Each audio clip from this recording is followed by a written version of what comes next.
Dr. Rodrigo, há quanto tempo você advoga e quais áreas o seu escritório atua? A gente advoga já tem 10 anos. No ano de 2005, a gente abriu o escritório Moraes e Freitas Advogados Associados, eu e minha esposa, lá na cidade de Montevidéu. E hoje a gente já está em Montevidéu, Jataí, e a nossa sede hoje na cidade de Rio Verde.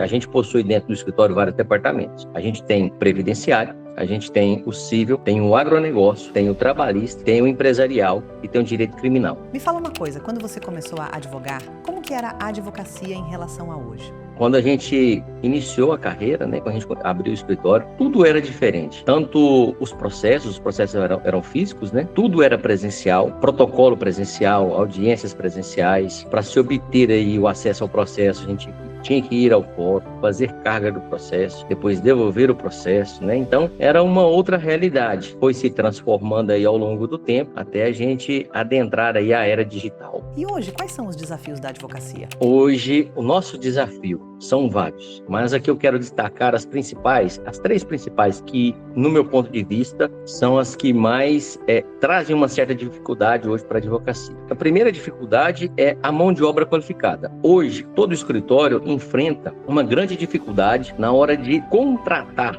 bons profissionais, bons advogados, para ingressar no quadro deste escritório. Por quê? Porque hoje o dono do escritório, ele precisa muito estar se relacionando com os clientes. E aí, quanto maior o escritório, menos tempo quem está à frente do escritório possui para estar por trás de uma peça, E aí a gente precisa de mão de obra qualificada para isso, e a gente enfrenta essa dificuldade. Uma segunda dificuldade que eu enxergo hoje, justamente uma incerteza jurídica que a gente enfrenta hoje por parte do judiciário, A gente acompanha aí diariamente várias decisões teratológicas, várias decisões que confrontam as próprias jurisprudências e também vão de frente com algumas leis. Então, hoje a gente costuma dizer que cada juiz interpreta o código à sua maneira e ali profere a decisão que bem entende. E a gente sabe que não é bem assim, A lei existe e ela deve ser cumprida ao seu rigor, não através de cada interpretação por parte de cada magistrado. E hoje uma terceira dificuldade é a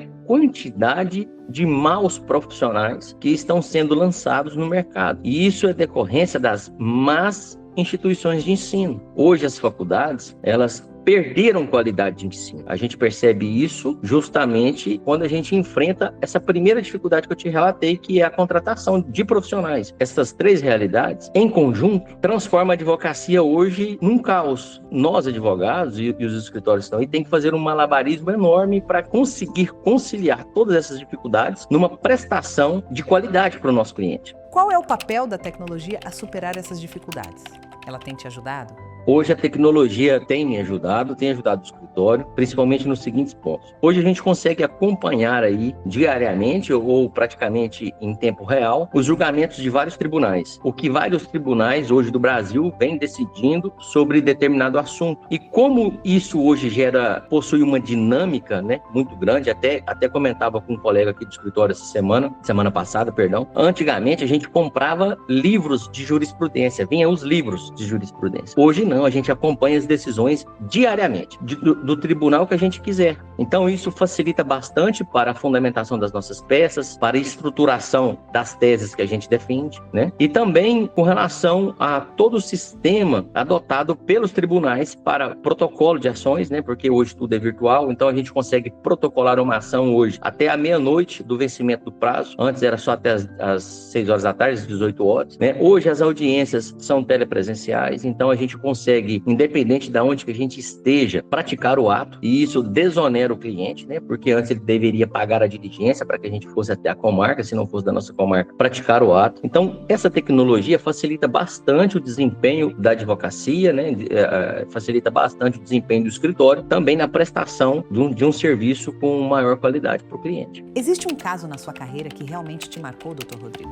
Tem um caso, e a gente quase perdeu esse caso por conta de decisões reiteradas que extrapolavam assim o regular andamento processual. Um cliente nosso, antes de contratar o nosso escritório, ele foi processado, existiam vários réus, né? Ele era um dos corréus, e ele, na primeira audiência, na audiência de conciliação, isso ocorreu já em sede de juizado. Ele não participou, ele não foi intimado dessa audiência. Na audiência de conciliação, o primeiro magistrado decretou sua revelia, excluiu ele do polo passivo e determinou o seguimento da ação em face dos demais réus. Aí houve a prolatação da sentença e um dos réus condenados interpôs um recurso, o recurso inominado. E aí, naquela época, tinha as turmas recursais, eram dentro do próprio fórum, né? Não existiam as turmas recursais hoje que ficam no tribunal. E aí, no julgamento, o relator desse recurso inominado reincluiu esse réu que tinha sido excluído do polo, já em fase de sentença, sem o recurso requerer isso. Então, ele foi reincluído e foi ali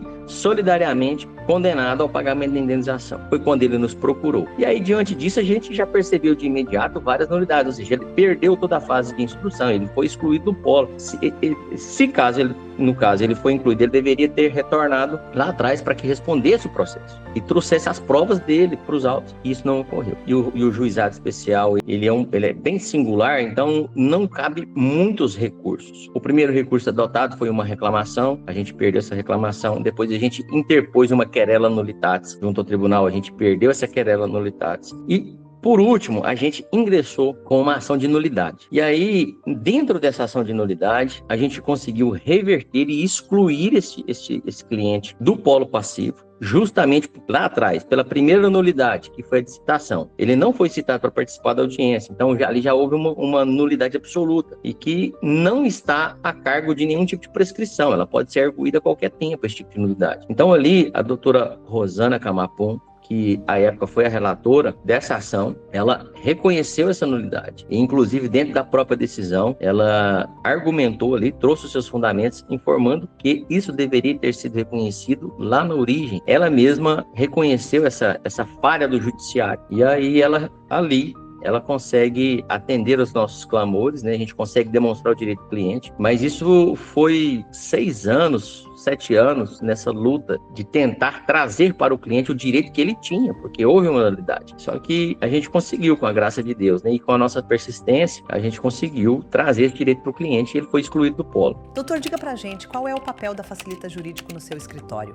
Desde quando a gente conheceu o Facilita Jurídico e a gente começou essa parceria, porque eu digo que é uma parceria, porque aqui pra gente, praticamente ela se tornou uma extensão do nosso escritório. Ela vem de encontro com aquela primeira dificuldade, que é a dificuldade de encontrar mão de obra qualificada. Então, de certa forma, o Facilita hoje, ela supre essa dificuldade que o nosso escritório enfrenta. A gente tem uma equipe aqui que fica especialmente cuidando do envio dessas petições para o Facilita Jurídico, para que os faciliters possam realizar esta mão de obra, né? Que é a elaboração de cada peça, seja uma inicial, seja uma contestação, seja um recurso, seja embargos, seja a peça que for, eles nos devolvem. E o que eu acho importante no Facilita é que a gente ali, se porventura precisar de um certo ajuste, o Facilita está ali aberto para sempre escutar ali as orientações ou as ponderações do escritório e assim trazer para cada realidade, porque às vezes pode ser que o mesmo caso traga situações e realidades diferentes, né? Então o Facilita está ali sempre atento a isso, tanto para estas realidades e tanto para os apontamentos que o escritório faz diante de cada caso que envia para ele. E aí sempre com grande qualidade, retorna, nos entrega aquilo que a gente sempre espera, né? E a gente tem obtido grandes resultados com a ajuda do Facilita aqui no nosso escritório. A gente tem obtido decisões favoráveis, inclusive em sede de liminar, muitas ações aqui a gente pediu algumas liminares de mérito, outras a gente pediu algumas liminares com relação à antecipação de tutela e a gente tem obtido bastante resultado positivo. O Facilita é isso hoje para o nosso escritório. É uma extensão que nos garante peças de qualidade e assim a gente tem obtido muito êxito nas nossas demandas.